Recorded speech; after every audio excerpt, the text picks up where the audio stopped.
Go ahead. This is Victor Davis Hanson with the Break It Down show. And Evan, would you do one for us too?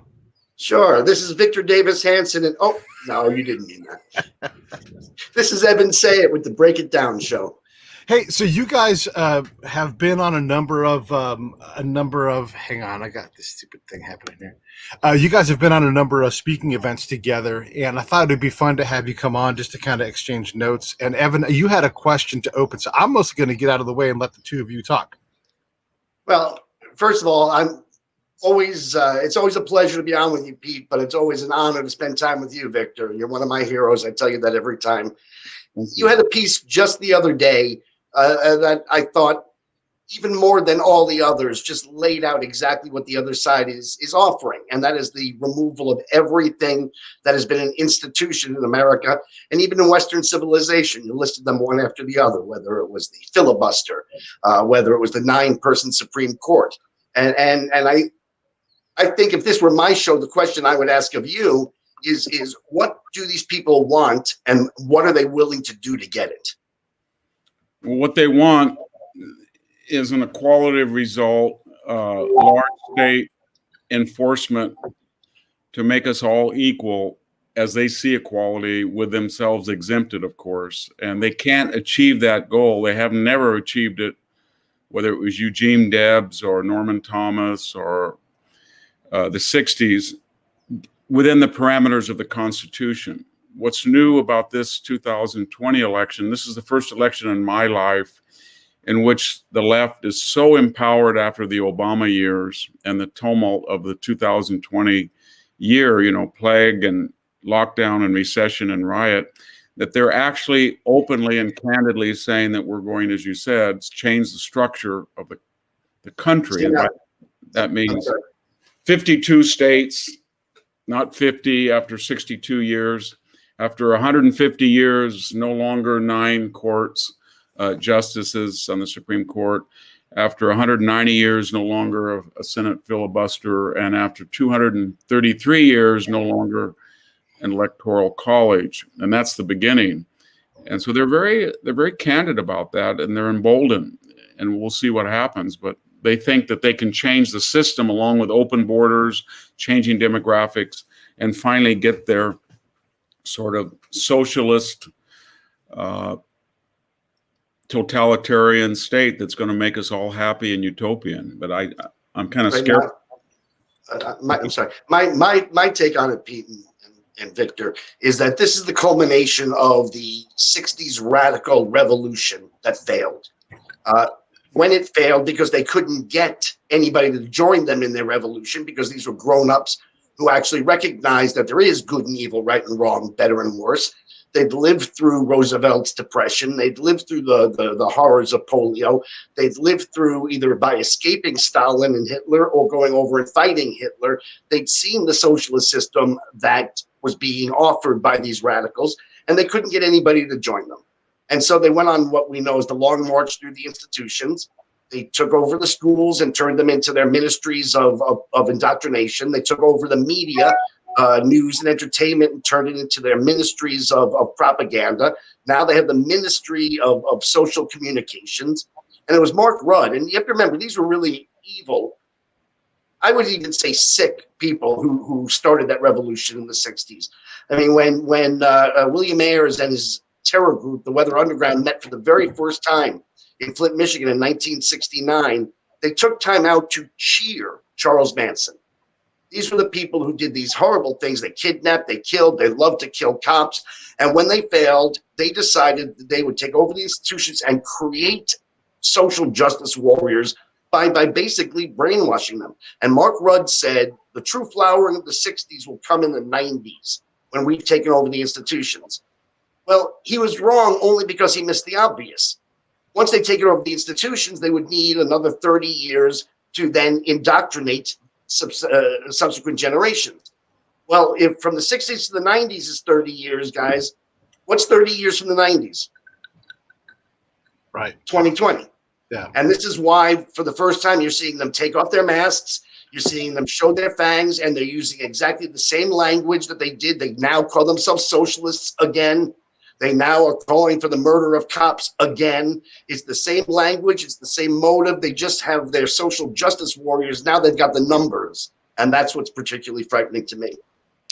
Well, I don't know if they have the numbers, but they sure have the institutional financial support, because they control even the boardrooms of the corporations. They control, as you said, Hollywood. So they form images and messaging.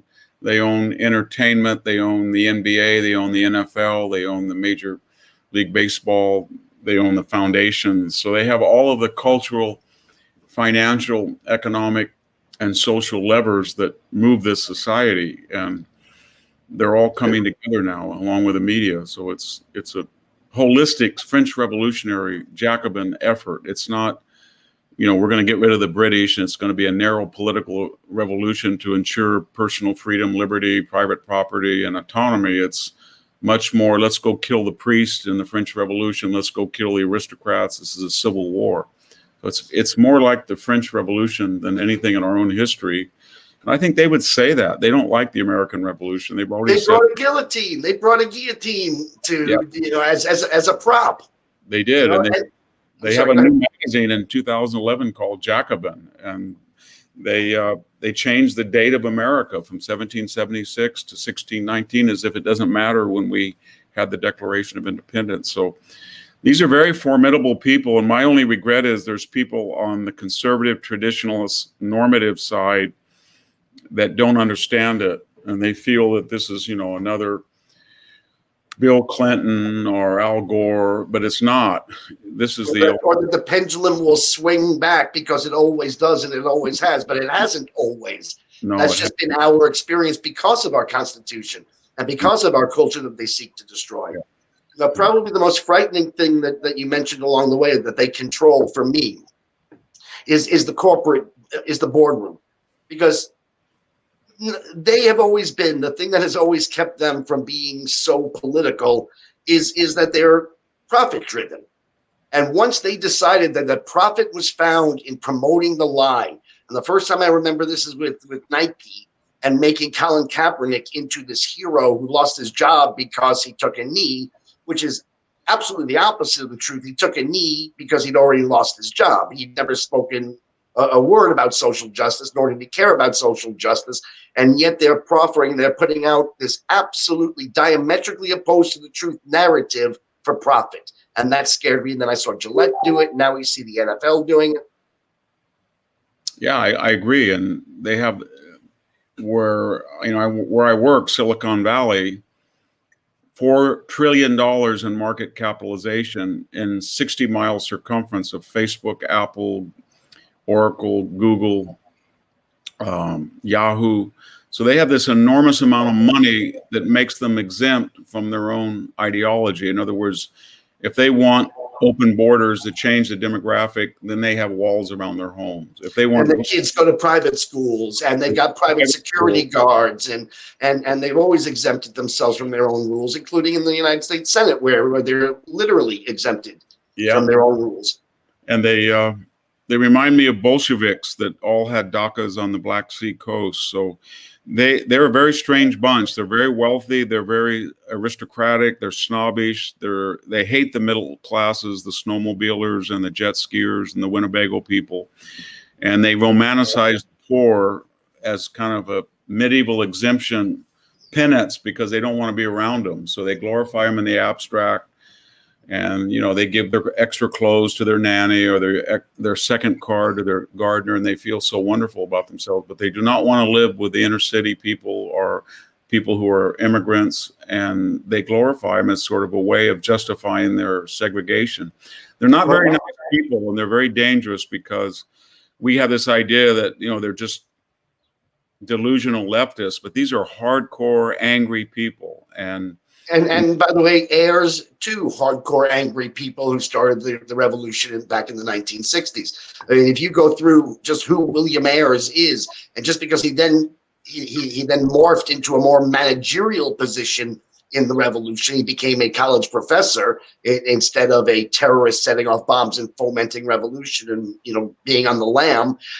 He has not changed in the slightest. In fact, there's a famous interview with him that was published in the New York Times, where he was asked, "Do you regret setting off bombs?" And he said, "I don't regret setting off bombs. I only wish we'd done more." Well, they're doing more now, only he's outsourced the terror to the next generation. And they've really taken advantage of a couple of developments that they were so prominent in promoting. And one was the end of moral hazard by universities, and that is the federal government came in and backed these student loans, and now we have $1.4 trillion in aggregate debt. So we're turning out millions of these ideologically prepped young people that they think they're educated and articulate. They're not, but they're very disappointed because working at Starbucks or a nonprofit or whatever it is does not allow them to have the middle class existence that they make fun of, but they secretly desire. They want to get married, have kids, buy a home, buy a car, have no debt, and that's not happening. And I really found unappealing, to say the least, the way that those who chose not to waste their money on useless degrees, but actually went out to the world and started to work and learned with their hands and learned from experience, they call those the uneducated. Yeah. I don't call those with degrees better educated. I call them long educated. And in fact, I argue, obviously this is not a mathematical formula, but they are actually 8 years stupider than their contemporaries. The 4 years they lose from experience and the 4 years that they lose from being misinformed about reality. Well, you can really see that when I've written a couple of articles with specific proposals to reform higher education. One of them was the university back their own loans. They would be very cost efficient if they had to do that. Another was that just as they were requiring SAT scores or ACT for entrance purposes, they should have an exit exam. Because I have a suspicion that after 4 or 6 years, the people would test less successfully than they did when they started. Another thing is that globalization, which they promoted, not that it's always bad, but the two coasts, one with the window on the EU and one with the tigers in Asia, it really said anybody whose labor could be Xeroxed abroad or whose profession or product that was a wise thing to do. So we hollowed out this entire interior, and then we sort of confused cause and effect. We said, well, these guys are all on meth, or they're losers. I didn't go to the fracking fields. I didn't learn how to code. And I'm almost quoting some of my colleagues specifically in National Review that wrote that. And then the people on the coast were deemed winners because all of a sudden, if you were in finance or high tech or law or what I'm in, media or whatever it is, then your market went from 330 million to almost 8 billion. Yeah, remember back when Thomas Wolfe wrote Bonfire of the Vanities, he called them the masters of the universe. Yeah. The only problem is they couldn't deal with day-to-day existence, and their own revolution ate them. The other thing is, though, when they go global, they totally eliminate any human rights. They totally eliminate any of the protections that they supposedly care about. But the workers in America are protected by unions, are protected by law, are protected by constitutional rights. Overseas, that's simply not the truth. So yeah, they're profiting, but they're profiting at the cost of their soul. You can really see that with the NBA. So we have Steve Kerr, the coach, lecturing us on our pathologies. Then we get LeBron James, Mr. Cool, who tries to act like a nerd with his Malcolm X glasses and his reading on camera. And then he lectures us how sick America is. Meanwhile, their revenues from both viewership and actual attendance in the NBA are just drastically falling. It's the only major sport where the white audience is below 50%, 43% of the audience is white now. They don't, because they lecture everybody about how racist and privileged they are. And so people tune them out. So to make that up, they look at this 1.4 billion person market in China, and they say, you know what? Nike sells more shoes in China than they do here. LeBron's better known. We have these franchises. We're teaching them how to replicate the NBA, and we're not going to say a word about Hong Kong or the Uyghurs or the re-education camps or Tibet or the racism that's endemic in Chinese society. And we're even seeing the same type of schizophrenia with Hollywood, where we just learned that light-skinned actors are preferred in Hollywood because the Chinese insist that they sell better and they'll open up their markets to films that make the necessary adjustments. So for all the social justice clarion calls, they're very timid people, and they're opportunistic, careerists, and they really are capitalists beneath all that socialist rhetoric. Well, in addition, their first step goal, every revolution's first step goal is the destruction of the world as it is. And so even all the way back in the Vietnam War, you know, and when they forced us to pull out, when they lied about the Tet Offensive and all of the rest, they didn't care that as soon as we were gone, the North Vietnamese were going to come in and do what they do and slaughter the people of the South. They didn't care about the people of the South. They didn't care about people with yellow skin. They cared only about an American defeat, weakening Western civilization. Because as the dominant civilization, if you're going to create your revolution, whatever it is you envision as the perfect world, the first thing you have to do is destroy Western civilization. And throughout time, this has led socialists to have some pretty strange bedfellows.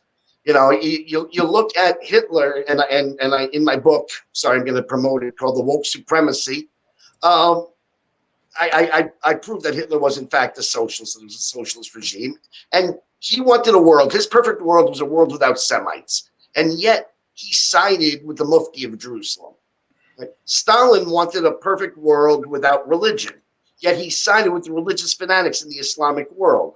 Right? Today, you have the democratic socialists, you have the woke supremacists who want a world without discrimination against women and gays and others, and yet they side with the Islamic fascists, the Islamicists, even though they as a matter of course, oppress women and murder gays. And the reason is for this attraction they have for each other is they very different visions of what the perfect world would be. But all of them need, before that perfect world can be created, for the world as it is to be destroyed.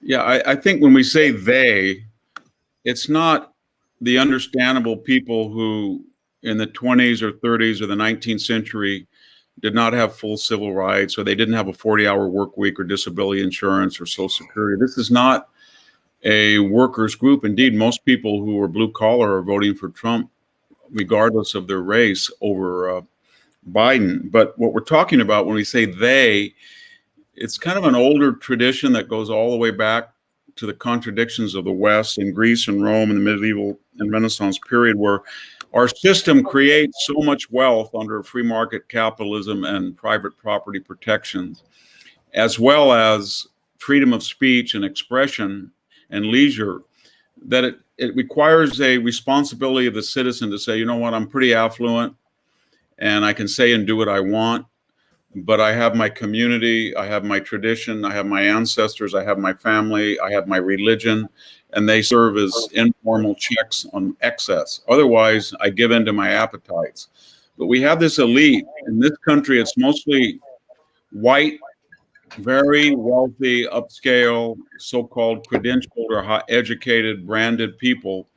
And they've been very privileged, and they create this whole psychological structure that they project. So if they feel guilty about their segregated lives, and they say a guy on a forklift in Ohio is a segregationist with white privilege, if they feel bad that they have a wall around, Mark Zuckerberg has a wall around all of his estates, and walls down on the border are bad.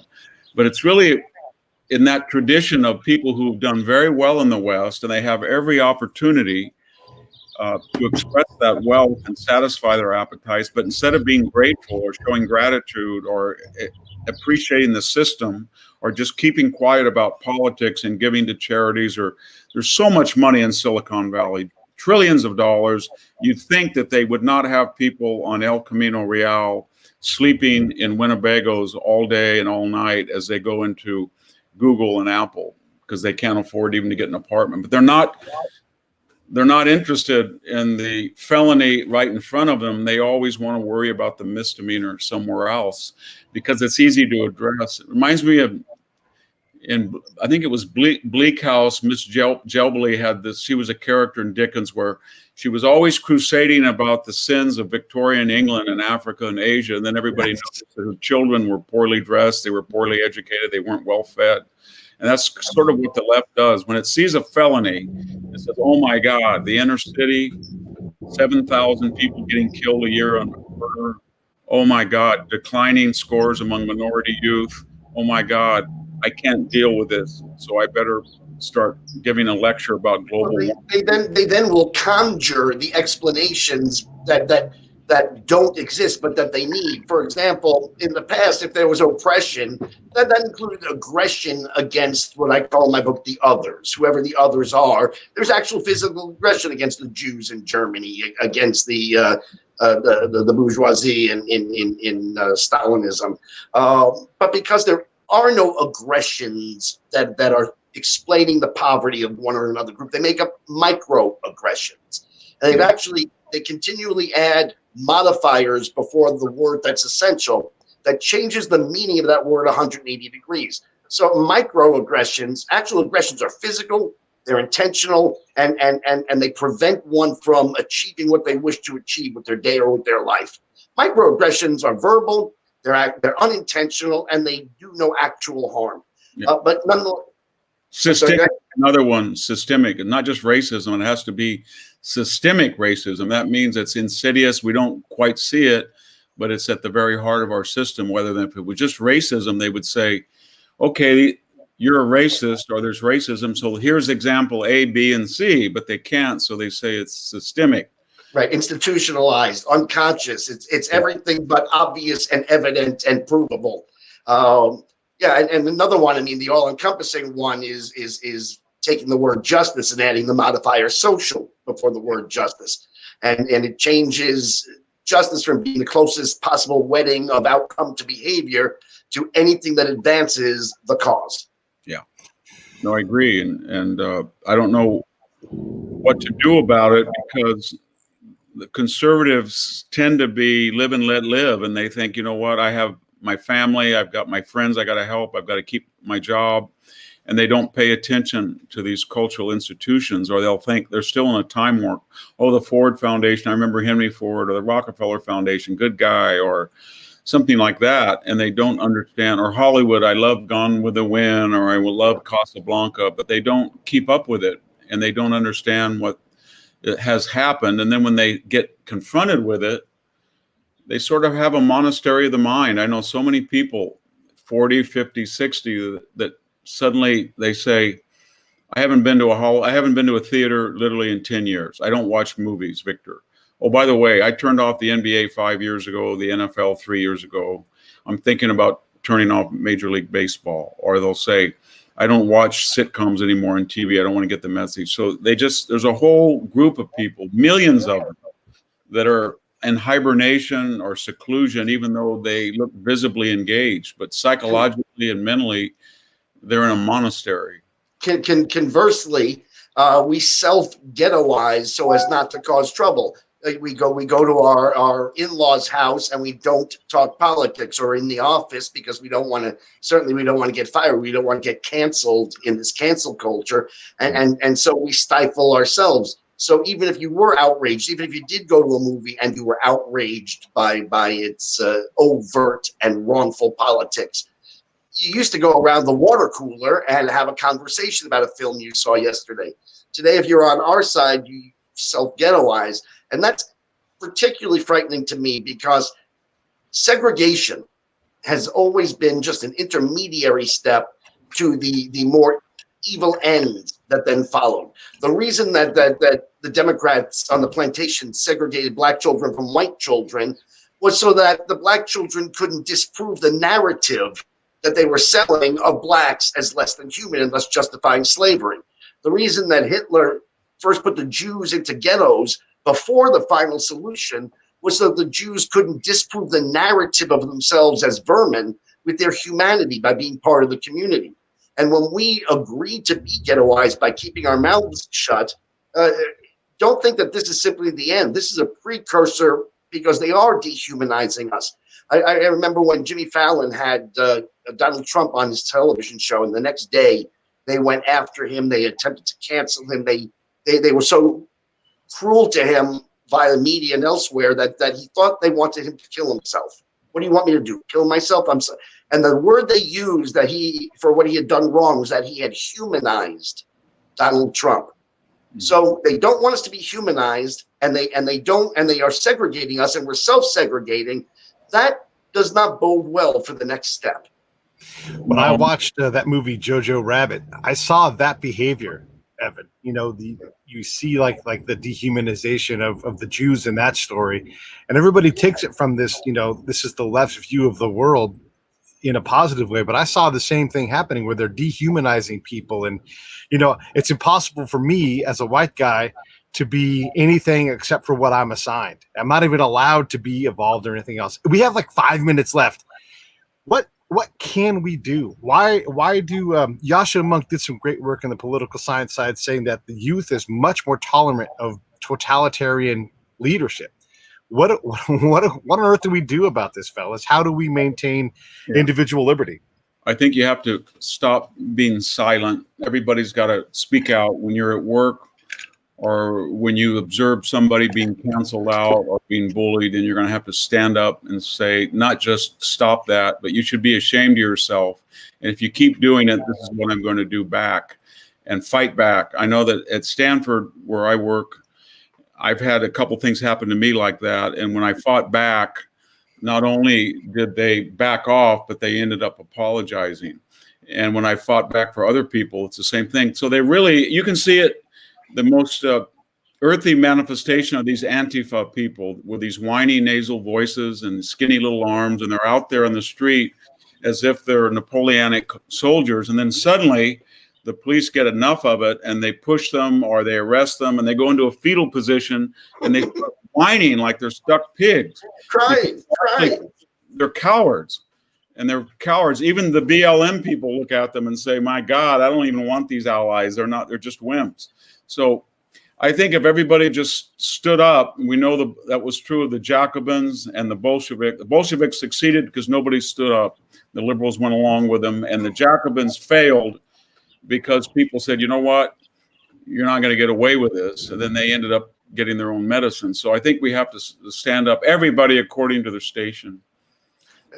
Listen, I wholeheartedly agree with that, but I think there has to be two things in everybody's mind on our side of things, or on our side of things being lowercase l liberal. You have to agree with my policies on abortion or on taxation or whatever. One, people need to recognize this is in fact war. It may be war by another means, but every war has been war by another means.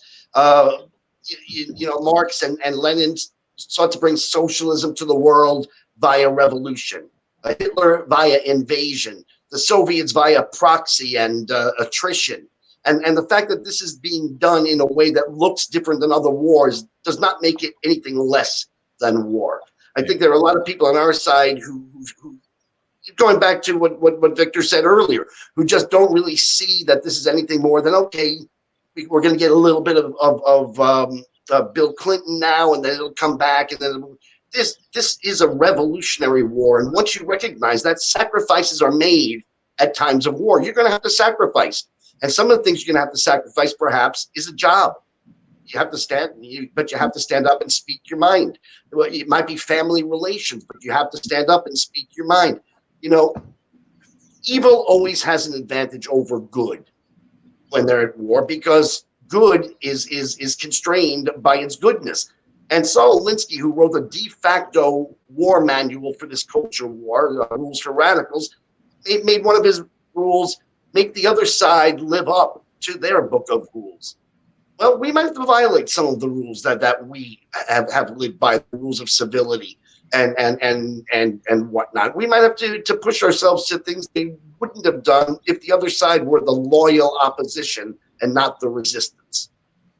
I agree. And I think it's the 11th hour, and I expect that we'll see in November what the answer is. November is very important to see whether this is a replay of 2016, as I think and hope it is, or people are so demoralized and scared, and they've been so influenced by these institutions that they either don't participate or they just say, get in a fetal position, make it all go away. I got to vote for this. And may I just add to that, whatever happens in November, in my view, as I see it, it's nothing more than the landing at Normandy.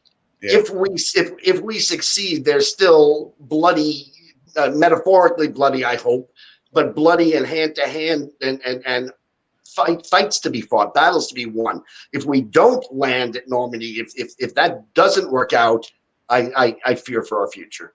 One real quick question before we wrap up here. Will, in the next 20 years, will the United States map look like it does today, the Puerto Rico DC thing aside, or will it have broken apart? What do you guys think? Will we go our own separate ways? I think the map will look the same, but good. It's already breaking apart. So it'll look like European states did, say, in the 1920s or 30s, before the borders changed. And I think the borders won't change because it's very hard to do that. But we're already living in two Californias. Where I live out here in the Central Valley has nothing. When I go to Stanford, I have nothing in common. The speech patterns, the dress, the fashion, the values, the daily lifestyles of people, they're so antithetical to what rural Fresno County or the Sierra Nevada or the foothill people are. So we're creating two different cultures, partly because of globalization, partly the red-blue political divide, partly because the left doesn't want to compromise and it wants to force people, to take a knee, metaphorically and physically. So I think it'll look like the United States, but it will be two Americas. It already is getting that way. The problem, the problem is, let's call this the Second Civil War. The first Civil War, you had actual delineation. You had the North and the South that just doesn't exist any longer. I mean, it's no longer the North and the South. It's no longer even red states and blue states. It's really almost exclusively cities and everything else. And so unless the states are going to purge themselves of their cities, I just don't see how secession in any way, shape, or form can work. It's simply the battle lines are not drawn that way. Yeah, especially when cities, the virus taught a lot of people in cities they don't feel safe on mass transit, apartments, elevator living, and then the lockdown showed that it would be selectively enforced and politically biased, and then the recession and the rioting told people in the cities, the more money you pay in taxes, the worse your services are, and we won't protect you, and we shouldn't protect you because your property is part of your privilege and it was ill-gotten. And I think people are leaving the cities in droves for that reason. I'm not sure. And that bodes well for our side, and because it's exactly the opposite of what they had been intending to do, which was to move everybody into the cities. Yeah, and telemarketing and Skype and what we're doing now allows you not to have to go into a city in the first place to work. Yeah. Well, listen, I had Victor for a half an hour and he gave it to us. Thank you again so much for coming on. You guys definitely should buy Victor's World War II history. It's fantastic. What book is next for you? I know you're always working on something. I got a book called The Dying Citizen, and it's about how the citizenship is being destroyed both on the pre-modern and the postmodern side. And so Americans are becoming residents or peasants or tribes or globalists, or they're subject to the administrative state without recourse. But it's a destruction in what used to be classical citizenship. Yeah, that's going to be great. When's that due out? Okay, thank you. Thank you, Victor. Evan, if you want to hang out and chat, we can chat for a few if you've got time. Sure, a few, but I don't want to make it look like I'm not as busy as Victor. I mean, this whole thing was to make it appear like we're sort of, peers, he and I, and now suddenly it's just the two kids, and then the grown-up's gone. Sure, here's a question I didn't get the chance to ask, and I want to ask you this question. When it comes to the education part, right, people will say things that are just factually wrong. There's fact checkers right now looking at the stupid debates from last night, and we've already proven that fact checking doesn't fucking work because facts are. I know she didn't curse. I know she didn't curse when Victor was here. Well, I'm not mad at you or Victor. I'm mad at the fact checkers when they put something out and you're like, come on. So like for example, I think we talked about this when we had you, Eric, and I on about a week and a half ago. How come people don't get that Utopia, written by Thomas More, is a piece of satire? And why do they? And it's like they don't educate themselves. Because education is unnecessary. Facts are unnecessary in a world that is so close to paradise that it doesn't matter if you're right or wrong. See, it used to matter if you were right or wrong, because if you were wrong, you didn't eat. Now, everybody eats. Everybody eats so well that today, A million people are going to say no to food because it's not vegan or whole. Yeah. You know, it used to have to be right because being wrong came with consequences. If you bought the wrong product, if you did the wrong, you got sick. Today, what diseases are there? Smallpox vanquished, chickenpox vanquished, polio vanquished, and even this vanquished. Right, AIDS vanquished. So there's no need to be right. And in the world where there's no need to be right, where everything is equally right, the outcome, you're going to go to college no matter what. All right, if you choose to. There's nobody who can't go to college these days. So you don't have to be right. You don't have to be smart. And in a world where right and wrong has no consequences, then indiscriminateness, anything goes, is the right answer. Yeah. The other thing is we have a very fortunate balance of freedoms, and this concept just does not work for a lot of people. Yet it remains to be, get this, a fact. We have 3 documents that protect the 3 distinct, properties of our freedom. So there's the Declaration of Independence, which protects our national freedom. We have the Bill of Rights, which protects our personal freedom, and then we have the Constitution, which protects our political freedom. If you say that to somebody, and I won't just say on the left, but in general, breaks their brain. Like they'll say, I wasn't free on 1776. No, you're right. This is a national freedom.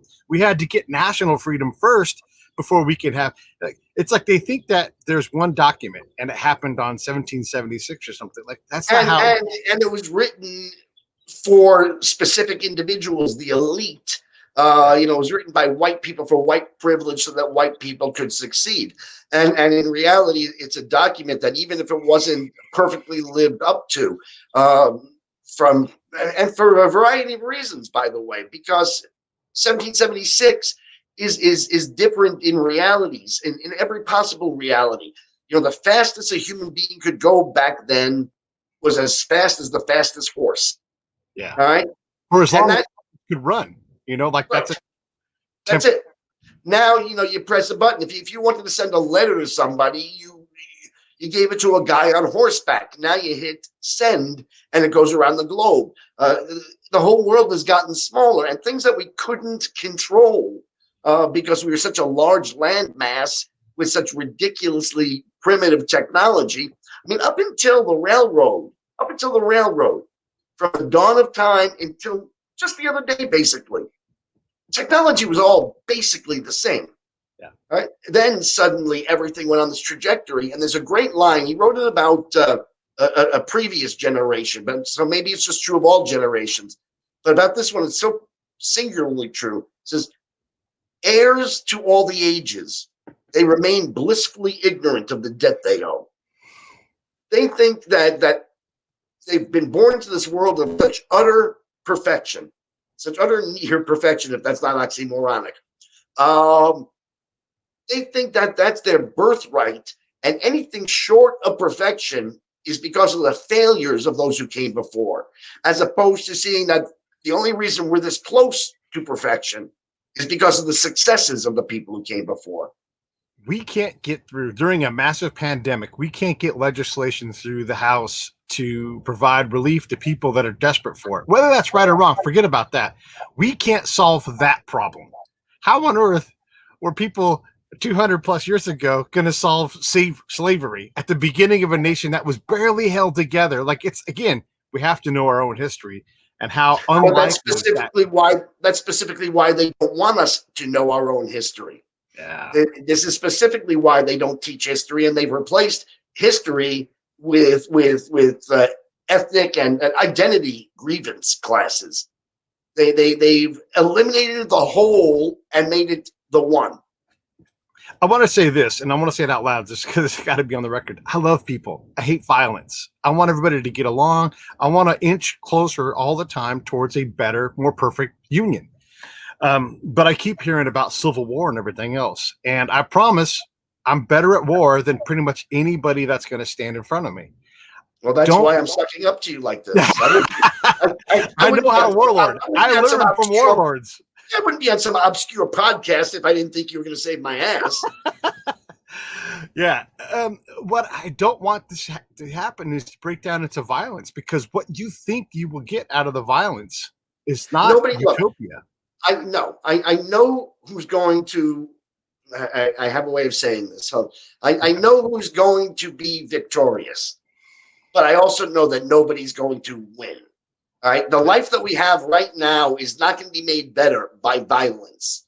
But if that's what it takes to prevent the world they're seeking to create, then we need to win that war. We need to fight it. We need to prevent the evils that they will bring to this world. Not necessarily because the evil is what I call in the book their original purpose. Their original purpose, what they're using this violence to achieve, is not violence itself. Hitler didn't imagine a world of gas chambers and ovens. He imagined the perfect world of his imagination after the gas chambers and ovens. Mao didn't imagine a world with millions of dead bodies littering the killing fields. He imagined the perfect world of his imagination after the killing fields had accomplished their job. Stalin and Lenin, they didn't imagine a world of permanent exile and imprisonment and gulags and mental institutions. He imagined the workers' paradise after those things had accomplished their goals. And by the way, all three of those that I just mentioned, Mao's China, Stalin and Lenin's Russia, and Hitler's Germany, were socialists, were globalists, and they were utopianists, and they were all cancel cultures. The fact that today's cancel culture uses a more sophisticated technological means than the previous ones, that's only because they didn't have the advanced technological means to cancel the other the way that they do today. And this is exactly what Orwell's genius was. And Orwell's genius in 1984 wasn't recognizing the inherent authoritarianism and totalitarianism of socialism. Everybody was aware of that. Right? Even Marx even wrote it into the theory, right? Even before humans get involved. The perfect theory of socialism required first a dictatorship of the proletariat to violently cancel all of the others. Well, that's the stage right now. Right? That's the riots we're seeing. This is not the utopia they envision. This is just the dictatorship of the proletariat that they need to destroy the world as it is, to cancel all the others in order to get to the utopia that John Lennon sang about in the song Imagine. Yeah. It turns out those things aren't easy to accomplish. And again, because I've been to other places, we're so fortunate to live here. You can wad up whatever you're done using. You don't have to use all of it. Throw it in whichever trash can it should go into, and it disappears. Once a week, someone comes by and takes your waste away from you, and you never worry about it again. You flush a toilet. I mean, even kings and czars and popes of yore, and still millions of people around the globe today, you used to have a little chamber pot. Yeah. And then, and we're not even talking, Victor Davis Hanson, Peloponnesian War times. We're talking 100 years ago. We're talking many countries. Today. I've been to countries where they put their poop into a tube in their house and they slowly shove it until by the time it gets outside of the house, it's no longer really harmful poop. It's dried out waste. We also put our human waste, into potable water. That is like the epitome of decadence. Or we turn water on and we let it pour. I think about that every time. I have a friend named Adam Yenser. He's just an absolutely great stand-up comedian and a writer for television who I use as often as I can as my opening act when I do stand-up comedy. He's just got this brilliant bit about that, how he was at the Universal theme park where they have this giant fountain out front. And he saw some tourists from Africa who were looking at the fountain saying, what could they possibly be thinking? We have so much water in America that after we're done bathing and washing and cooking and using it for everything we could possibly use, we use it to decorate. Yeah. And then we have so much money that after we bought everything we could possibly buy, we take that money and we throw it in the water and we wish for a better life.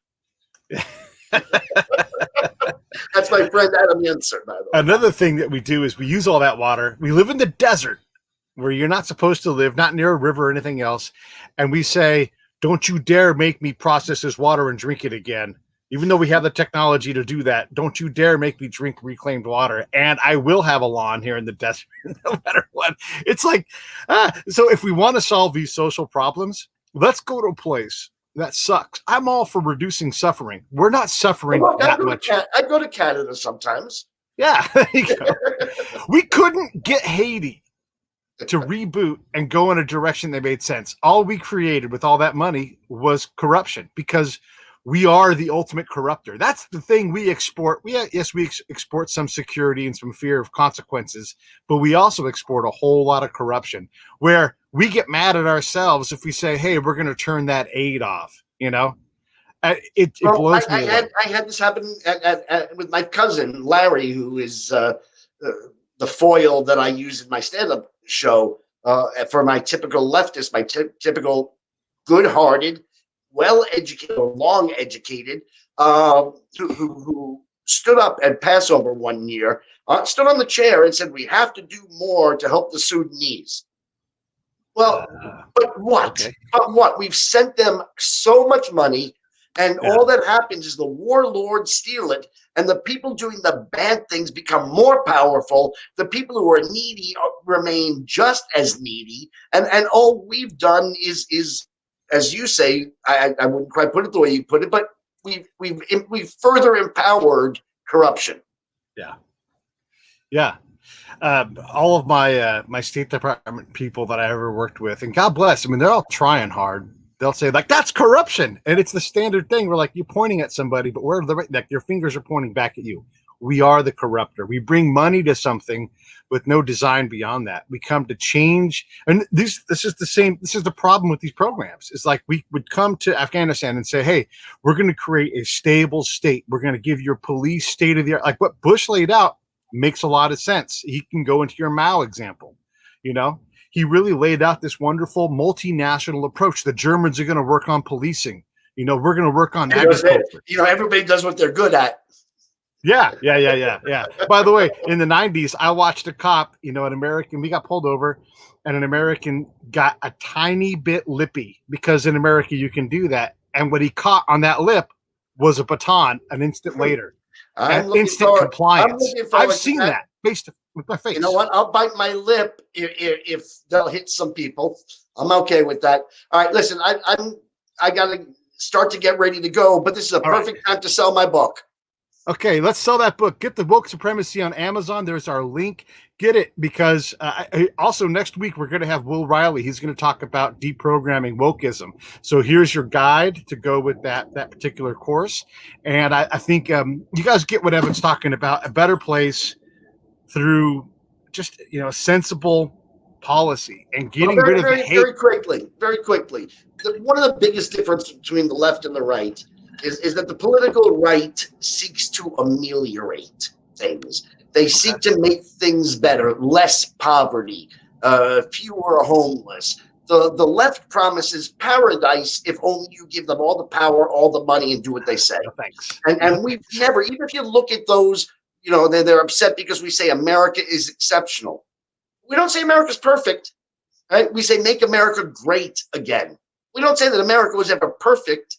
Even the founding fathers said, in order to make a more perfect union, which means by definition, they recognized it wasn't perfect. It's the left that promises the workers paradise. It's the left that promises utopia.